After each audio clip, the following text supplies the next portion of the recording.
karena di Pinrang ini sudah di media-media itu bahwa di Pinrang ini sudah ada yang positif corona satu orang. Nah, kira-kira Ustaz, apa pesan bagi setiap orang Islam di Kabupaten Pinrang ini, di mana di tengah-tengah mereka sedang mengadakan Isra Miraj? Apakah Isra Mirajnya ini harus ditunda dulu, ataukah laksanakan tapi setidaknya perlu yang namanya waspada atau mencegah, atau terus mengikuti himbauan-himbauan daripada pemerintah? Bismillahirrahmanirrahim. Peringatan Isra Miraj yang kita adakan setiap tahun, untuk tahun ini sebaiknya ditunda dulu. Kenapa?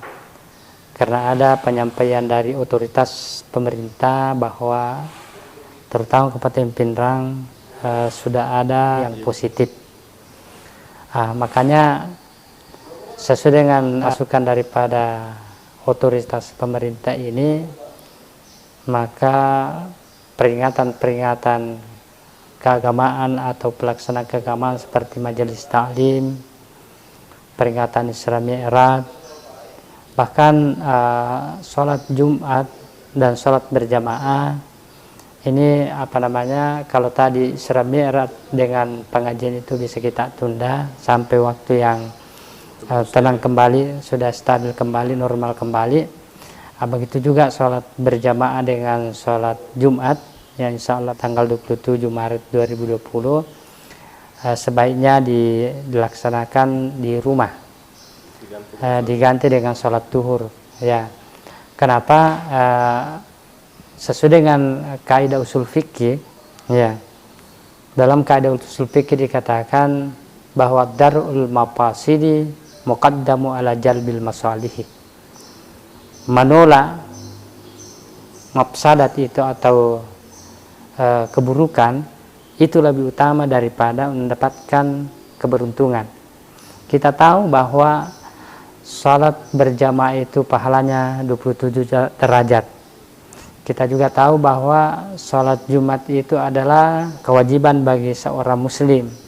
Tetapi karena ini sudah menjadi kaidah usul fikih, ya, karena dalam arahan pemerintah atau dalam hal ini dinas kesehatan, ketika terjadi pembauran, mengumpulkan banyak massa atau berkumpul banyak orang, penyakit ini dengan mudah dia menular.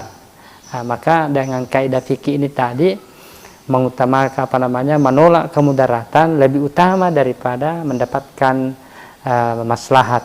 Ya, olehnya itu saran saya sebagai ketua FKPP, kita mengikuti instruksi pemerintah, kita mengikuti fatwa MUI. Fatwa MUI saya ini bukan saja dari Jakarta, tapi itu dari Kibaru Ulama Al-Azhar Asy-Syarif, tokoh ulama Al-Azhar Mesir, memfatwakan bahwa kalau sudah menjadi wabah penyakit 21 daerah itu sudah ada, maka sholat Jumat bisa diganti dengan sholat duhur. Begitu juga sholat berjamaah. Sesuai dengan fatwa juga Majelis Ulama Pusat dan diperkuat dengan Majelis Ulama Provinsi, maka Majelis Ulama Pinrang itu menerapkan kaidah ini dengan bekerja sama dengan pemerintah. Maka sebagai ketua KPP juga kita harus mengikuti fatwa MUI ini, karena itu merupakan demi kemaslahatan kita bersama. Sekali demikian, Allahumma biqla qamit tarik. Assalamualaikum warahmatullahi wabarakatuh. Jadi terima kasih banyak atas penjelasan dari Pak Kiai mengenai tentang Isra Miraj. Semoga ini bermanfaat untuk kita semua, dan selama ini banyak di antara kita hanya sekedar melaksanakan Isra Miraj tanpa mengenal apa hikmah di balik Isra Miraj itu sendiri. Tadi sudah dijelaskan secara detail mengenai tentang Isra Miraj, mulai daripada pengertian Isra Miraj, hikmah di balik Isra Miraj, makna yang terkandung daripada Isra Miraj itu sendiri. Semoga penjelasan dari beliau tadi bermanfaat untuk kita, dan jangan pernah berhenti untuk merayakan Isra Miraj, karena Isra Miraj ini merupakan sebagai perayaan atau merupakan syiar yang paling penting di tengah-tengah umat Islam. Karena tanpa syiar ini, bisa saja generasi kita akan lupa mengenai tentang sejarah-sejarah umat Islam. Yang paling penting sejarah diperjalankannya Rasulullah SAW. Sekian dari kami, program Menjawab Tanya. Semoga ini bermanfaat bagi semua masyarakat Kabupaten Pinrang. Wallahul muwaffiq ila aqwamit thariq. Wassalamualaikum warahmatullahi wabarakatuh.